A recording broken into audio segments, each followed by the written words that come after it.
ఇంతవరకు చూశారు కదా ప్రియమైన వీక్షకులారా, యవనస్తులే కాదు, చిన్నలైతేనేమి పెద్దలైతేనేమి అనేక మంది కూడా ఈ దినాల్లో సెల్ ఫోన్కి బానిసలుగా మారిపోతున్నారు.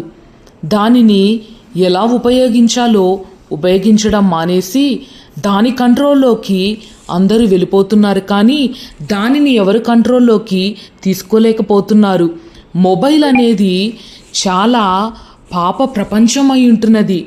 దానిని ఎవరు కూడా కంట్రోల్ చేయలేక వారి జీవితాలు ఎంతగానో లోకంలో కలిసివేసుకొని వారి యొక్క జీవితాలను నాశనం చేసుకుంటున్నారు.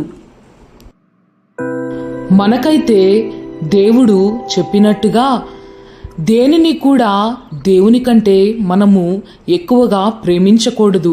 ఈ దినాల్లో చూసినట్టయితే మొబైల్ కోసం ఎన్నో గొడవలు వేస్తారు పిల్లలు.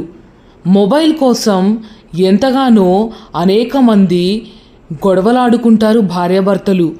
ఈ రీతిగా ఉన్నటువంటి ప్రపంచం ఇలా ఉంది. అయితే రోమాపత్రిక 7వ అధ్యాయం 15వ వచనములో ఈ విధంగా చెప్పబడుతుంది.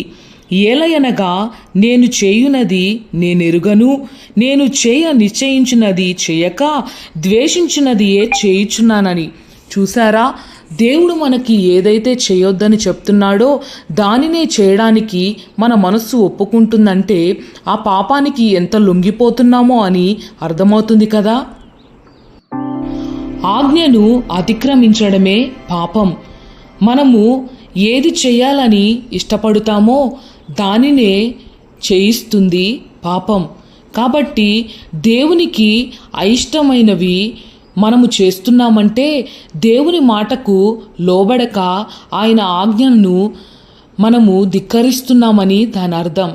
కాబట్టి ఈ యొక్క మొబైల్ అనేది మనకు దేవుడు కాదు, దానిని మన కంట్రోల్లో ఉంచుకోవాలి అంతే. ఏ విధంగా వాడుకోవాలో ఆ విధంగా వాడుకుంటే మంచి జరుగుతుంది, లేకపోతే అనేక విధమైన కీడులకు మూలంగా మారుతుంది. కాబట్టి అందరూ జాగ్రత్తగా మొబైల్ని వాడండి. పిల్లలకు కూడా జాగ్రత్తలు చెప్పండి. వారి భవిష్యత్తు మీ చేతిలో ఉంది. ప్రార్థించండి, దేవునికి లోబడండి, దేవుని మాట వినండి. ఇంతవరకు మా ఛానల్లో వస్తున్నటువంటి ప్రతి యానిమేషన్ స్టోరీని చూస్తూ మమ్మల్ని ఎంకరేజ్ చేస్తున్నందుకు మీకు మా ధన్యవాదాలు. మీ యొక్క అభిప్రాయాన్ని కామెంట్ రూపంలో తెలియచేయగలరు. అనేక మందికి ఈ మంచి